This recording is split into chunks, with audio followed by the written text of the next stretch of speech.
So gusto mo ng 636cc middleweight inline 4 sport bike, meron tayo dito dalawang Ninja sport bike ng Kawasaki. Sa kaliwa ko, yung 2022 ZX6R, and on my right is the latest 2024 Ninja ZX6R. Hey, what's up mga ka-team? In this video, papakita ko sa inyo yung differences nitong dalawang Ninja na to and kung worth it bang mag-upgrade sa 2024. So, syempre, yung pinakaunang difference nila is the face. Yung front face ni 24, naging projector na yung kanyang LED headlamps.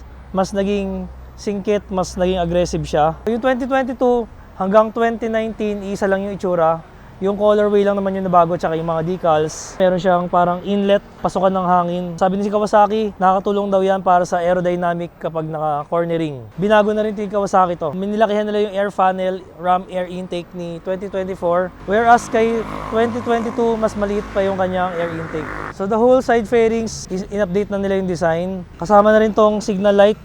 LED na siya as comparing to the 2022 naka-filament bulb pa siya. Pagdating naman sa performance, na-improve yung low to mid-range performance ni 2024. Na-improve nila to by changing the cam profile. Yung camshaft niya, binago nila yung design. Mas maganda ang kanyang performance ngayon sa street and sa racetrack. Semi-floating disc rotors ngayon ng 2024, round na siya as comparing to the 2022, petal shape pa siya. So para siyang flower shape.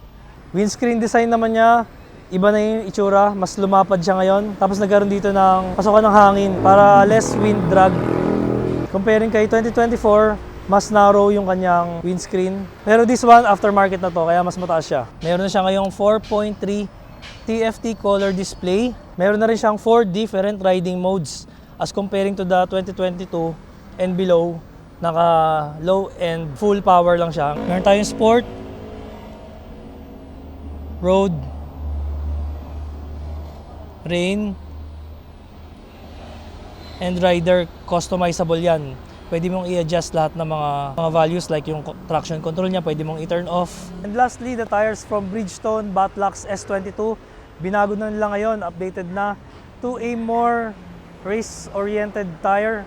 The Pirelli Diablo Rosso 4. And dahil nga nabago yung camshaft profile and yung intake funnel ng ram air ng dalawang ZX6R na to, ngayon mako-compare natin yung difference na nagawa ng changes na yon sa kanilang engine sound. So unahin natin sound check itong 2022 ZX6R. So parehas na silang naka-slip-on exhaust. Itong isa naka M4. Habang pinapainit natin yung makina, start na rin natin itong 2024 ZX6R.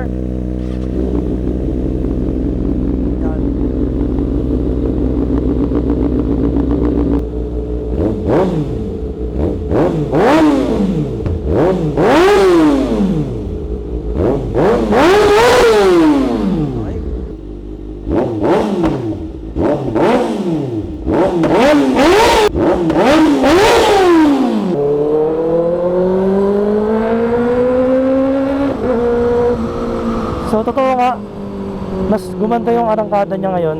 And yung nawalang horsepower naman dahil sa restriction ng Euro 5 emission, mababawi naman yun kung marirefresh or mariremap yung ECU. So may chance naman na mas malakas pa dahil nga sa kanya redesigned ram air and cam profile. Kapag ito ay na-remap, mas malakas pa to guys. And nagustuhan ko dito sa ZX6R yung riding position niya. Hindi ka naman kasi sobrang sub-sub dito, kaya tolerable siya sa city riding, pang long ride kaya. Pero syempre kailangan mo ng technique, kailangan mo masanay kung paano mag-handle ng isang sport bike, paano ipoposition sarili mo.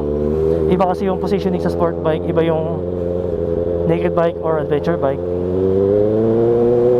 So soon tuturo ko sa inyo yung mga technique na ganun. So yun. So ngayon back to the comparison.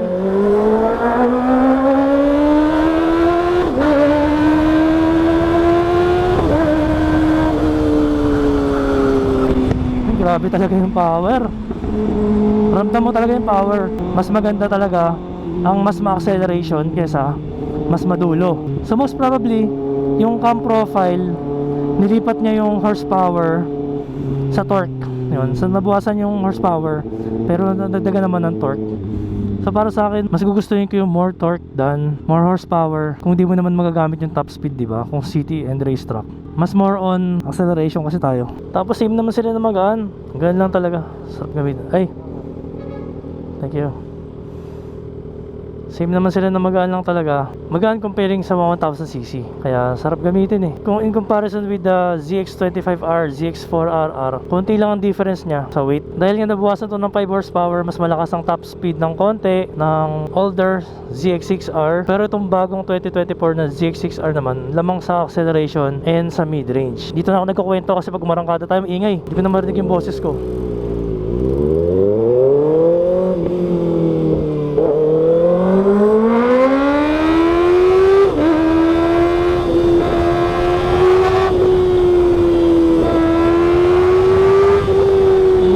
Guys, lumakas talaga siya.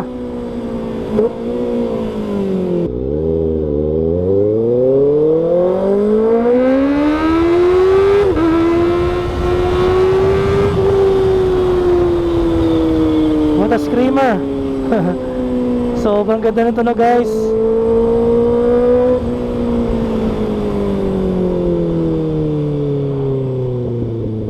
So ang masasabi ko between the two ZX6R, the previous gen and the latest gen na 2024, halos dikitan talaga, ang hirap mamili kasi parehas silang panalo. Pero gaya sa case ko, kailangan ko kasing subukan lahat. Kailangan ko mabigay sa inyo yung experience ko sa dalawang bikes na to. Kaya ako sumubok na ito 2024. And pang ilang ko na to, pang apat na ZX6R. Medyo gusto ko nang maiba yung looks, so kaya ako pinili to dahil more on the looks itself. Para sa akin, nagbago yung looks niya, mas naging aggressive. So depende na rin talaga sa'yo. Talagang parehas silang panalo kasi depende na sa gusto mong mangyari.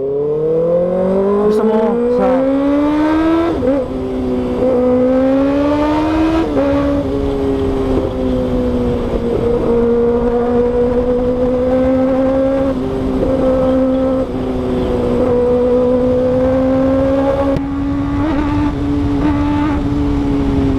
mas lumakas talaga yung torque partida, hindi pa to nare-remap, stock ECU pa to.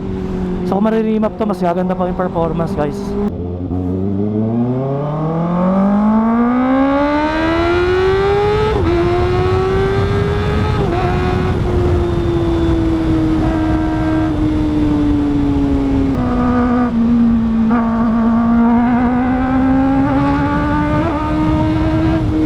And then yung kawalan ng auto blip, marami nagre-reklamo dahil ba't di rin nilagyan ng auto blip. Pero sa akin, tolerable naman walang auto blip. Tignan nyo, magbiblip ako.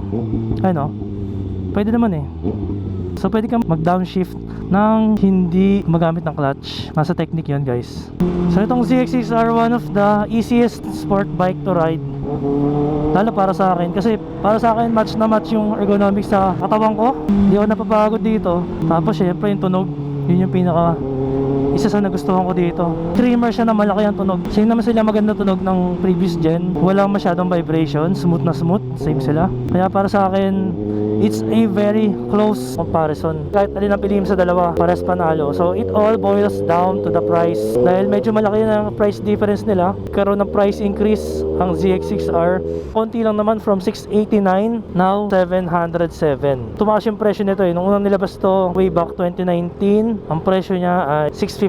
Then unti-unti lang tinaas. So kung gusto mo ng all-around bike na pwede mo pang daily, pang traffic, yun nga lang, ang disadvantage pala nito, gas consumption. Medyo malakas na yung gas consumption niya to. From my last testing, nag-average lang ako ng 4.4 km per liter. So yun, sabi nga nila, more power comes with more fuel. So which one to buy? A used ZX6R 2023 and older, or the new 2024 ZX6R? If you're tight on the budget, gusto nyo makatipid, sulit na tong 2023 and older na ZX6R. Kung gagamitin mo lang naman siya pang truck, beginner bike mo, entry level sport bike na inline 4, All around na to, hindi ka na mabibitin sa power. Yung decent na ZX6R na older model around 500 to 600k, malaki na matitipid mo comparing sa 700, 7,000 na SRP nitong bagong ZX6R. Pero kung meron kang budget, go for the ZX6R na 2024 kasi lahat ng upgrade niya nandito na. Gaya ko, galing ako sa older model. Yung mga gusto ko like the TFT, screen, mas maangas na headlight, the revised front air intake, mas malaki na yung tunog, mas maganda yung low end. To mid-range performance, mas maganda yung aerodynamic dahil sa design ng fairings niya. And syempre, mas astig pag latest yun sa'yo. Pero, if you already have a ZX6R na 2023 and older, gaya nito, iniisip mong mag-upgrade kung worth it nga ba mag-upgrade. Para sa akin, no need to upgrade kung meron ka na nitong ZX6R na to. Yung looks naman niya, gaya nung una pa lang nilabas ni Kawasaki to way back 2019, ang dami nagsasabi na hindi raw maganda yung itsura niya. Pero kita mo naman, habang tumatagal, lalong gumaganda yung itsura. Ngayon, sobrang ganda na itsura niya. Para sa akin, ito yung isa sa pinakamagandang colorway ni ZX6R. So, 4 keeps na to. Ito yung mga bikes na 4 keeps. Mga bike na bibili mo ng brand new, tatago mo na matagal, sulit na sulit sa presyo nila. Power, handling, magaan, pang truck, pang long ride, pang daily, pang service, pwede na. My conclusion, parehas silang worth it bilhin, parehas panalo. Yun nga lang, gusto mo lang ng mas maraming mga toys and upgrades dito na sa 2024. And for me, kaya ako bumili nitong brand new 2024, ay nakita ko yung mga upgrades niya na worth it para sa akin. For keeps tong bike na to and highly recommended for me.